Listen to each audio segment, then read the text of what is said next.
Hey friends, Jessica here from Northern California, and I'm here today to share a video with you guys on my breast cancer journey.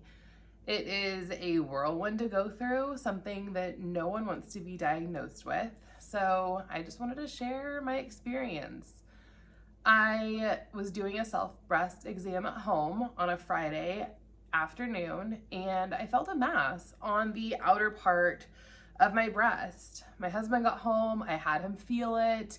He didn't really get too excited about it, but my husband is not really one to get excited about something until there's something to worry about. So he is my rock. He's kept me grounded through this whole experience.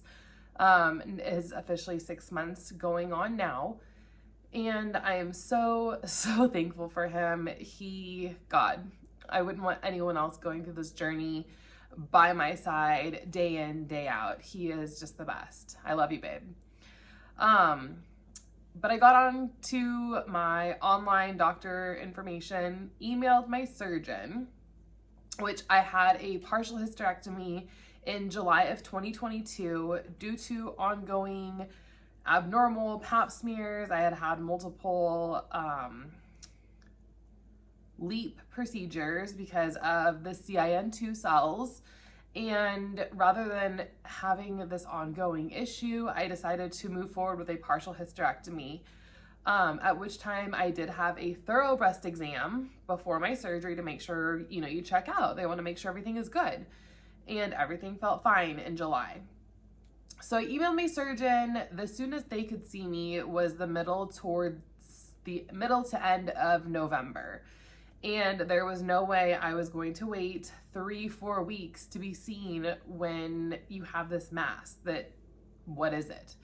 So I get online, I found an appointment with my OBGYN, and I saw her Tuesday. So just a couple of days after finding this mass. I see her Tuesday, she feels the mass, and then she's doing an exam, and she feels a mass right here on like the breastbone wall. She told me at a later date that when she felt that mass, that her heart sank because she knew something was going on. So I had a mammogram Thursday, which is only 2 days later, and the results come back from the mammogram, ultrasound. I'm laying, with my arm up like this, propped up on a pillow with X, just all these X's on me from the ultrasound tech. And the radiologist walks in and he starts talking, and I'm like, well, can I sit up? Can I get dressed? Like, this is weird. And he said, yes, but there is some news that we need to tell you. And I'm very suspicious that you have cancer, which, look, I'm getting emotional right now because I'm 34 years old. How do you get cancer at 34?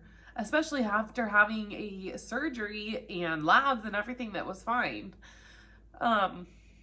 So I get dressed. I'm obviously kind of emotional like I am now. And I'm like, I'm not gonna be able to process what you're telling me. Like, can I FaceTime my husband? And of course, that was fine. And I call my husband, he doesn't answer. I call my mom because she's at home with one of my sick kids. And my mom answers, and I'm like, Mom, is Robbie there? And she's like, yeah, what's going on? And I'm like, well, you need to get Robbie, and we need to put the kids somewhere so that you can talk to the doctor because they think I have cancer. So, I'm sorry.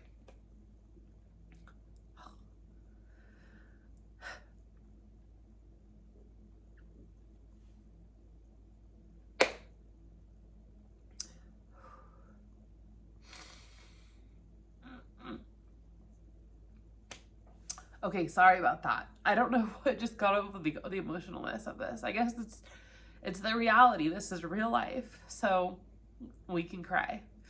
So anyways, the radiologist explains to my mom and my husband that there are for sure 2 masses that he can see and multiple lymph nodes involved. And I'm just kind of sitting there. I have no idea what was said. I don't remember any of it because after you hear the word cancer, that's it. There's nothing else you hear. So the radiologist, he was very concerned for one, my age, for two, perfectly healthy. Nothing was wrong. He worked through his lunch the next day to do my biopsies, which were not fun. They were hell. They were hell, if I can say that louder for those in the back. If you are starting this journey and you have to have biopsies, please ask if they give you something to help keep you calm. I don't want to name any specific medications because I don't want to get in trouble for recommending things that are specific, but I wish that I had taken medication to help ease me through this process, because the lidocaine, yeah, it numbs the area, but when they go in and retrieve that biopsy and the punching of each tissue, it was horrible. It was not fun. So anyways, sorry, so graphic. Anyways, the biopsies came back the following Tuesday. Yes, they are cancer. By that time, my radiologist had already set me up with a breast surgeon to see her. And now the slew of phone calls to get all these appointments set up. Now, the hospital that I'm part of is a one-stop shop, if you want to call it that. They have everything in one main campus, except for radiation therapy, which is at another campus 5 miles down the road. So not too bad. But everything is in one campus, which is so nice, because everyone that was calling me, I knew exactly where I was going. And it was all within one facility. Now, I was working at this time. I'm a dental hygienist. I take pride in my work. I take pride in my patients. I would feel horrible leaving my patients to pick up a phone call. But for the first time in my life, it was me first, me taking care of me. So I had to excuse myself multiple times a day through multiple patients for the 2 weeks that I had to work until I had my surgery. It was very hard taking phone calls, scheduling appointments, taking time off work for these appointments.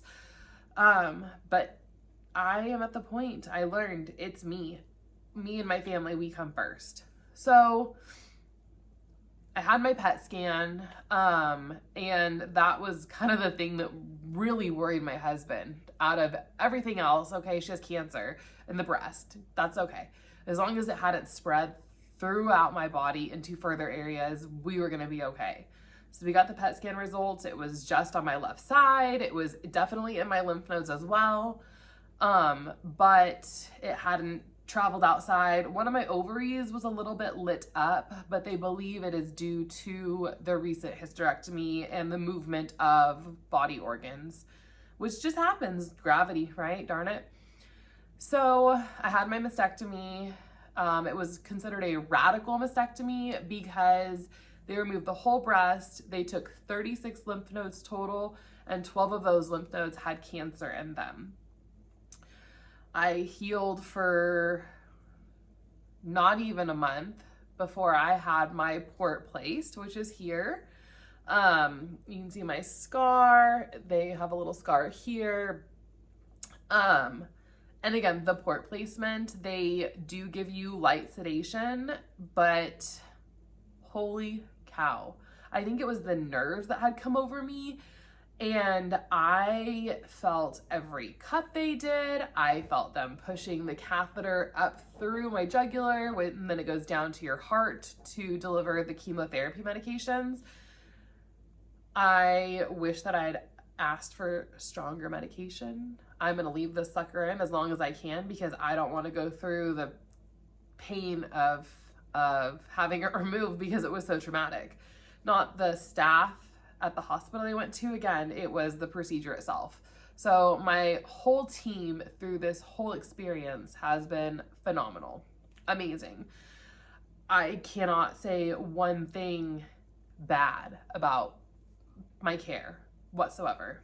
And that is very different from people going through this that don't know what's going on. It's crazy.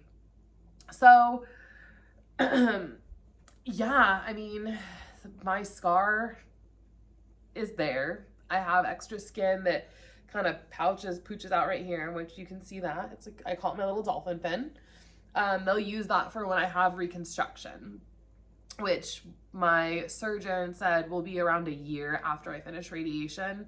She'd like to get 2 clean PET scans before we work on that next step, which at first I wanted to know everything and every step and every appointment, and I wanted to know when the finish line was. And I'm learning it's one step at a time. And I feel like this video has kind of gone all over the place, but that's chemo brain. Let me tell you, that is chemo brain at its finest. I kind of bounce, I forget things. I have a ton of notepads that I write multiple things down in, because if it's not written down, it doesn't exist in this brain anymore. And I don't know how long it's gonna last for, but it's all good.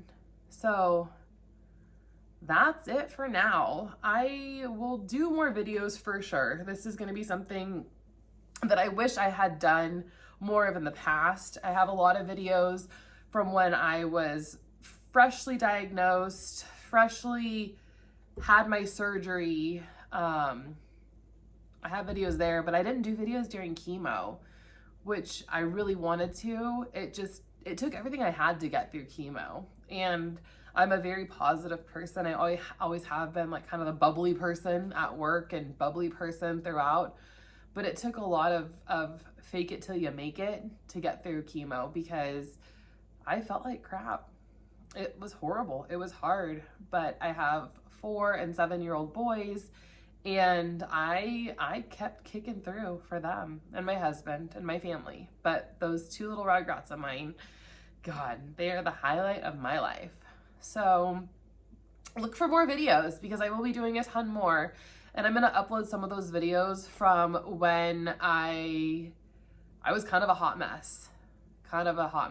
So look forward to those, because it's real life. And we're here because it's real life and it's real talk. And I wanna be real. I don't want this to be a facade for any of you going through this, because it's hard, but we've got it and we'll keep kicking butt. All right, thanks for watching. Talk to you later.